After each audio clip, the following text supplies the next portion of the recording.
one more minute and we'll begin.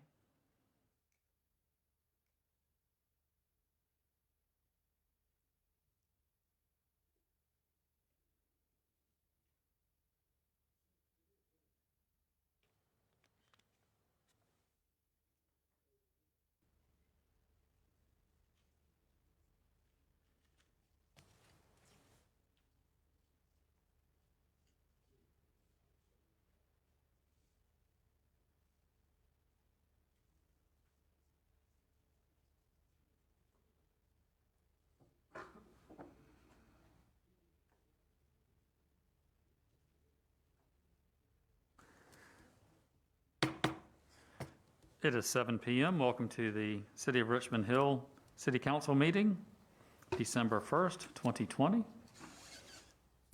We'll begin with a roll call. Councilmember Cox is present, Councilmember Ward is present, Councilmember Ott is present, and Councilmember Scholar is present. Next up is our invocation by Chief Shores and the Pledge of Allegiance by Chief Green.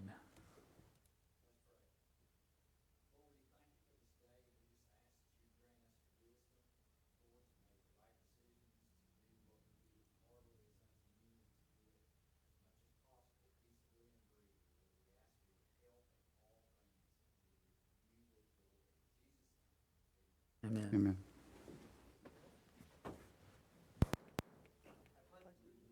To the flag of the United States of America, and to the republic for which it stands, one nation, under God, indivisible, with liberty and justice for all.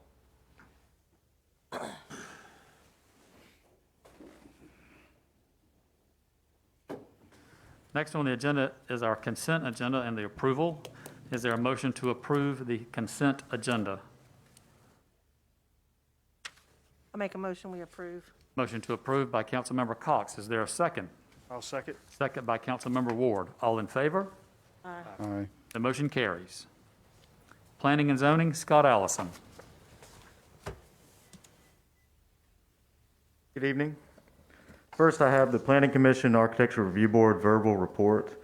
The Planning Commission met on November 9th, and they made a recommendation for approval of the 3 line items that you have on your agenda related to the revisions to our Unified Development Ordinance. The ARB hasn't had agenda items since our previous meeting. Next, I have interrelated items. They're all first readings.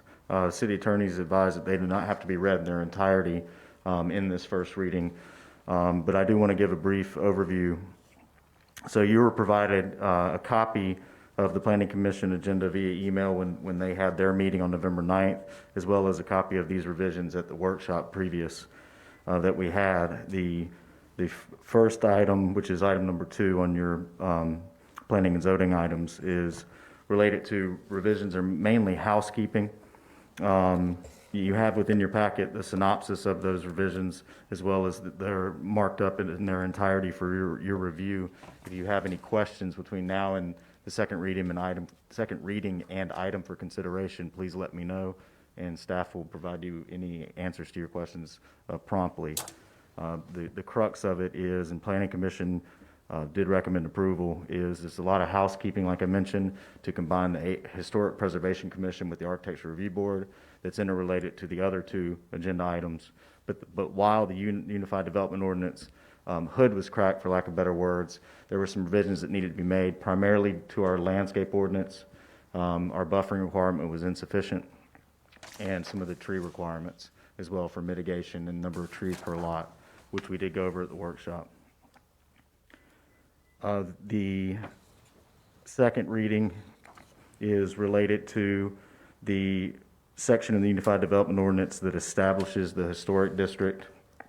The consultant will be at the next meeting to go through a PowerPoint of that. I do have the previous PowerPoint from workshops previous in your packet for you to review, as well as the full-on guidelines. And the last reading is a necessary component of it. Whenever you create a historic district, it has to be adopted in a revised official zoning map of the city. You'll see that within your packet as well, that it's an inset to the map that gives the a blow-up, if you will, of the historic district boundaries. The description of the boundary is within the Unified Development Ordinance. Again, full presentation will be given at the second reading. If you have any questions, please do let us know, and we'll provide you answers promptly. Thank you, Scott.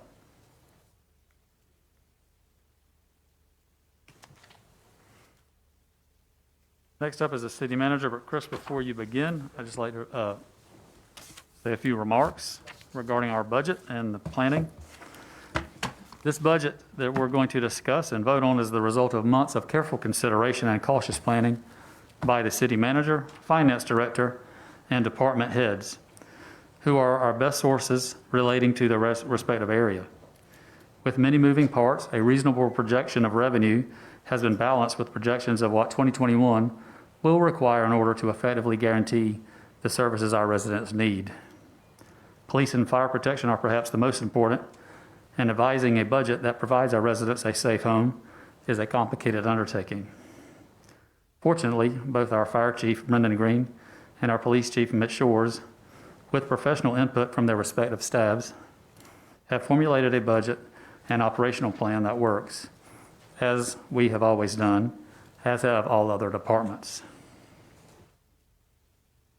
Council, you may not agree with every part of this budget and plan. Certainly, it is your prerogative to vote no. But let us be careful not to mischaracterize the decisions made by our experienced staff and the consensus of a majority of council that have also reviewed these numbers. Because you disagree with a part of this budget does not mean that there has been poor planning or a misuse of resources. Rather, it means we simply differ in our outlook and approach to past and future events that have shaped our financial and operational preparations. We must also recognize the collective years of experience held by staff and council, both in the private and public sectors. We are a team, however, we can and will disagree, but with the knowledge that all involved are diligently working for what is best for the city. Chris.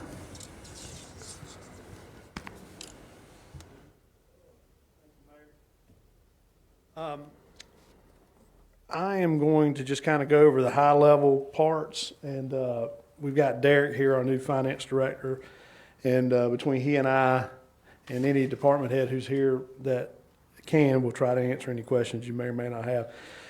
I just want to hit the high points initially, and then we can delve into whatever you guys deem necessary. Overall, the budget, we've increased it 4.77%. I think it's important to note that that's adding 5 new people, 2 on the PD and 3 in the fire department. Those are 6 months in.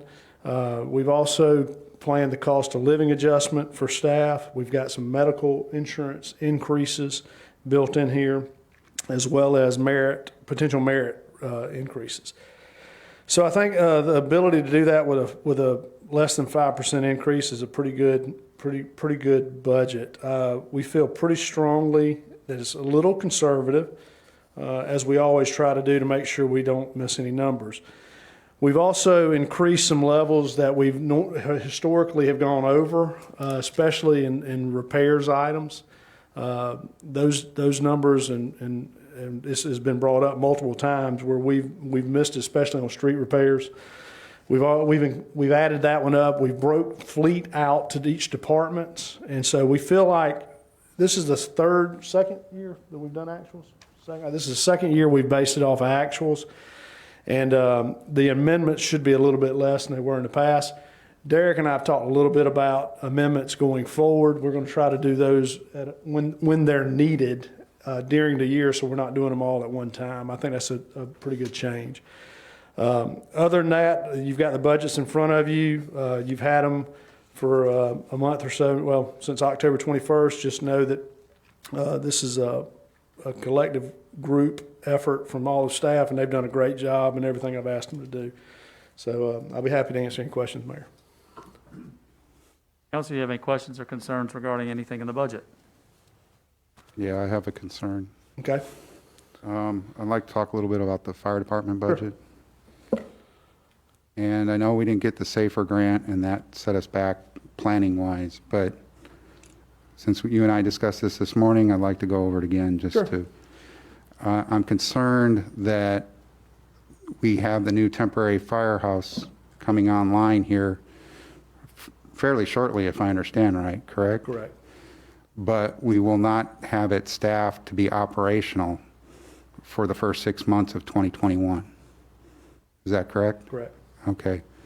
So my concern is the fact that we have this new temporary fire station that we're not going to be able to use for 6 months in an area where the interchange is going to open up here pretty soon. And I know you and I, City Manager, we have our differences on the thought for the fire department.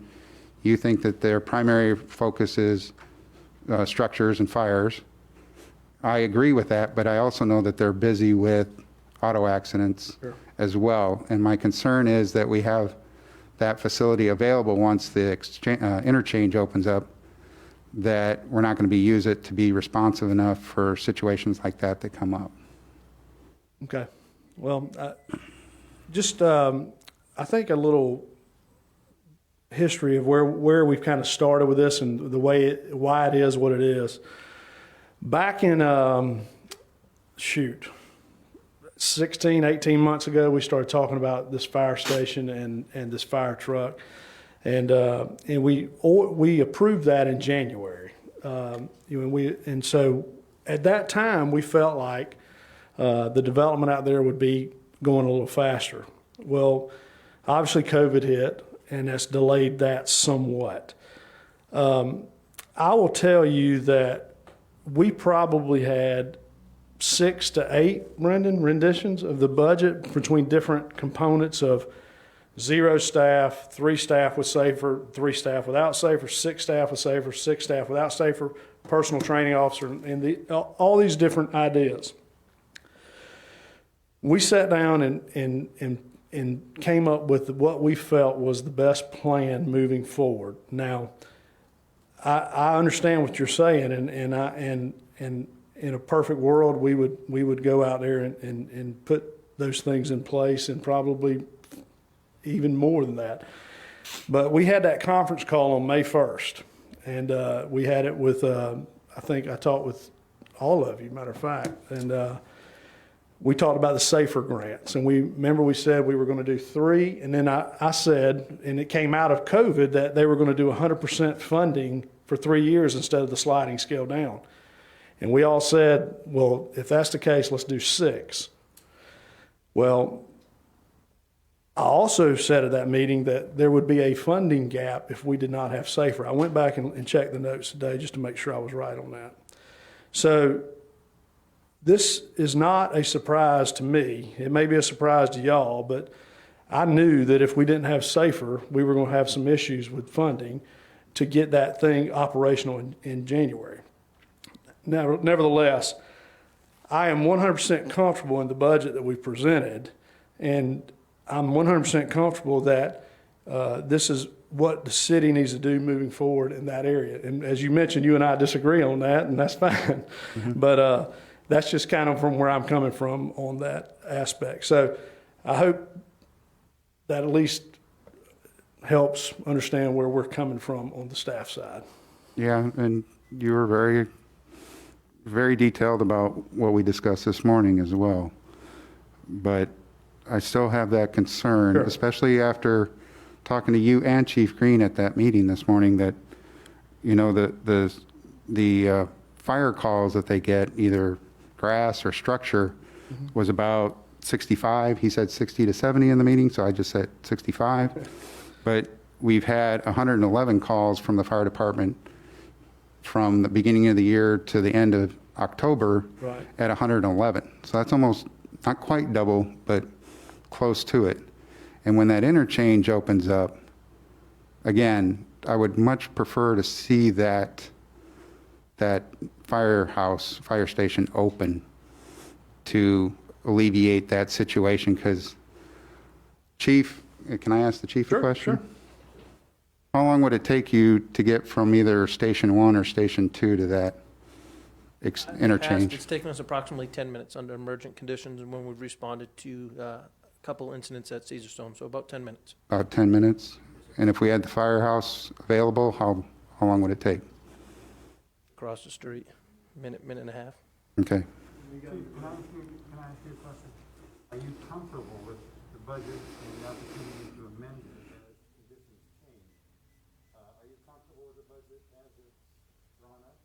Steve, I'd like to sit here and tell you that I can 100% guarantee you there'll be no incidents in that area. I can't do that, but I can tell you that we've worked on this. We have, as Chris mentioned, we've gone through plans B through F and E, F, G. We've worked everything we can. We've looked at everything we can, to be honest with you. We'd love to go out there tomorrow, but we also understand that we're just a piece of this department and a piece of this city, and we want to do our part. And when you guys are ready to send us out there, we're ready to go out there. But we absolutely understand that this could be amended in the future. Yes, sir. Are you also comfortable or uncomfortable, as the case may be, with the reciprocal agreements with other governments? Absolutely. What we've got with Bryan County, we worked with Chief Howell and his team in coming up with a unique agreement, to be honest with you. Before this situation, we had a mutual aid agreement, which means that if they need us, they would call us and vice versa. We also had an automatic aid agreement, which was for structure fires, where we would respond on first alarm to their fires. They would respond one engine to our fires. When we saw this coming in June of this year, we got in touch with the county and was able to set up an agreement where if there's a medical call to schools, they'll respond, which they typically wouldn't do because that's our fire jurisdiction, the new elementary school. We also came up to an agreement that if there's a fire alarm in that jurisdiction, that area, they will respond with an engine in their ambulance, and we will respond with an engine and a ladder truck. That's not normal as well. So we've definitely worked with the county. They've been tremendous partners on this. They understand the situation we're in, and they've been very open to doing that. Yes, sir.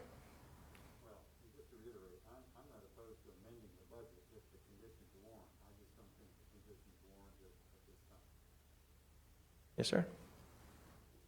Council, any other questions for Chief Green? Well, I was just going to say, just to follow up on a message, if things change, I asked, could this be reevaluated in January or even February and the budget be amended at that time? And just to clarify, I was told yes. Yes. And how much would it be to get the firehouse, the new one, staffed? You're looking at, for 6 months, you're looking at $90,000. That includes your salary and your benefits for the 3 total. Because everything else, electricity and all that, is already taken care of with Yes, sir. the Electricity's already in facility. that budget. Everything's budgeted. Obviously, whether you come at 6 months or 8 months, your gear cost is still the same. That all remains the same. So the changing number would be the 90,000. Yes, sir. Council, any other questions? No, I just want to make a comment. I work with Chief Green now for about a year and value his input and his judgment. He can think of stuff off the top of his head, fire related, that I think he dreams about at night sometimes. But that being said, I'm confident in that. I just don't want to see that firehouse sitting there empty for the first 6 months. And if there's a way that we can use some money, like we approved the money for investment here at the last meeting, take that money and use it for this, I would greatly like to consider that and get it done sooner rather than later. Well, I certainly appreciate that, sir.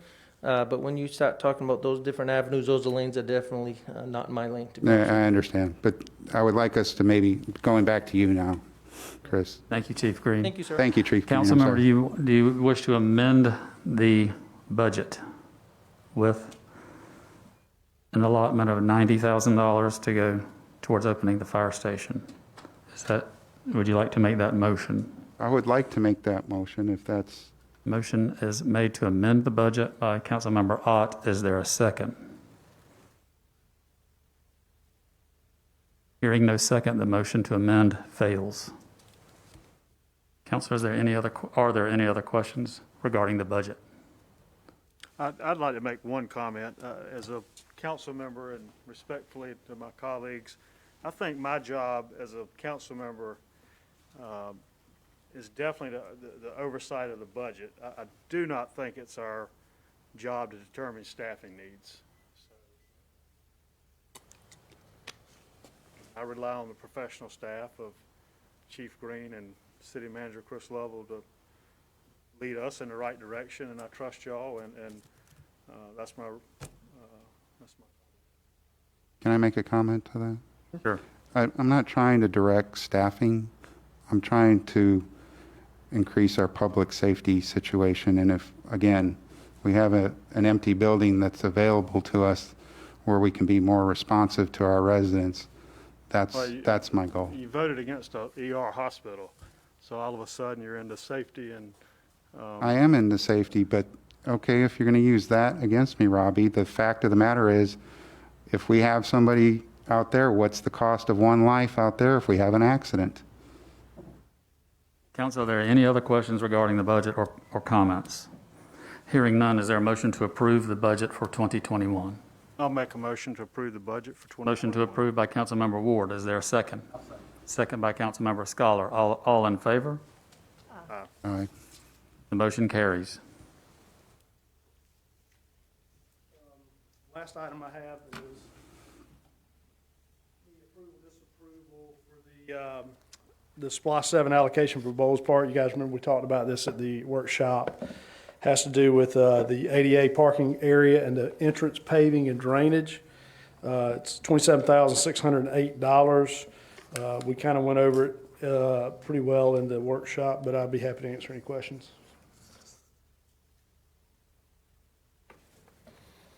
Council, any questions regarding this SPLOST 7 allocation? Hearing none, is there a motion to approve? Motion to approve by Councilmember Scholar. Is there a second? I'll second. Second by Councilmember Ott. All in favor? Aye. Motion carries. Mayor, that's all I have. Thanks.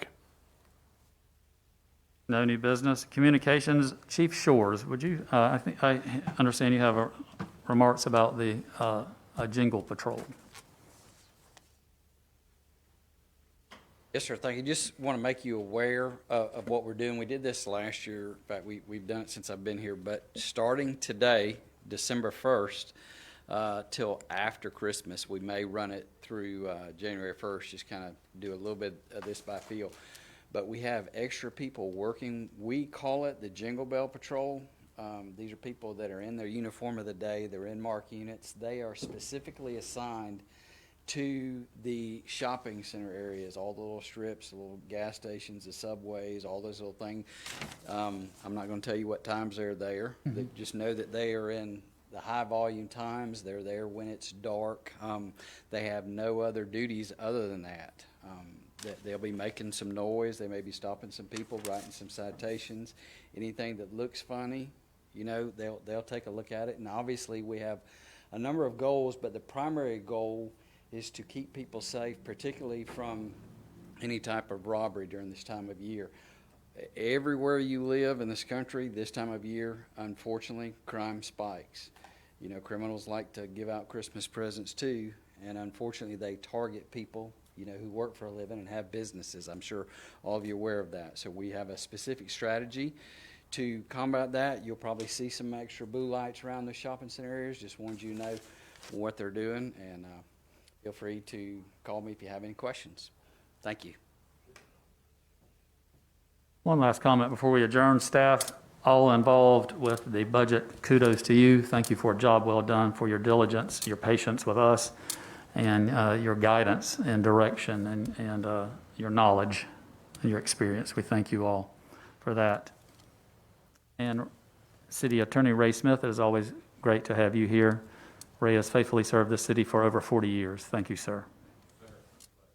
Council, is there a motion to adjourn? Mayor, I don't mean to interrupt, but can we remind people about the parade? Sure. Saturday. It's Saturday. We do have our, help me out here, Maggie, very Merry Christmas Parade. Very little. There's little in there somewhere. Christmas car parade. There you go. Very merry little Christmas car A very merry little Christmas car parade, which will be going through our neighborhoods. Check our Facebook page for details, and that will commence at 10 a.m. this Saturday. Also, in the Christmas spirit, December 11th, we're having our first ever drive-in movie presentation of the movie Elf, and that is at JF Gregory Park on December 11th.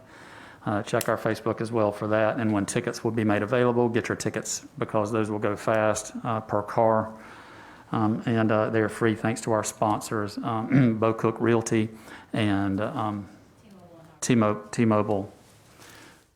Anything else, any other announcements? Santa Zoom. Santa Zoom, which will be Can you tell who's Sunday. got little kids on council? Yes. That's Sunday, December 6th at 8 a.m. Oh, Santa gets up early. Yes. speaking of Santa, Chief, are we still on schedule for Santa's visiting the neighborhoods that was put out earlier?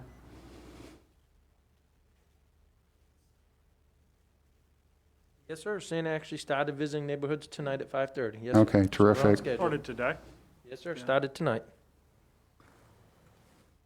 That is always fun. Yeah, I'd like to say thank you to all of you, Don, Maggie, everybody that was participating, because you've taken a tough year and doing what you can to help still keep that joy and that Christmas spirit. So thank y'all for the extra effort and going out of the box to try to figure out what we can do. I would urge all of our residents also to avail themselves of J.F. Gregory Park. It looks great. We've done it a little early this year as we have lighting up City Hall and our other Christmas decorations. Kudos to the Park and Trees staff for that. COVID can't steal Christmas too. Is there a motion to adjourn? I'll make a motion to adjourn. Motion to adjourn made by Councilmember Ward. Is there a second? I'll second. Second by Councilmember Ott. All in favor? Aye. The motion carries. We are adjourned. Thank you.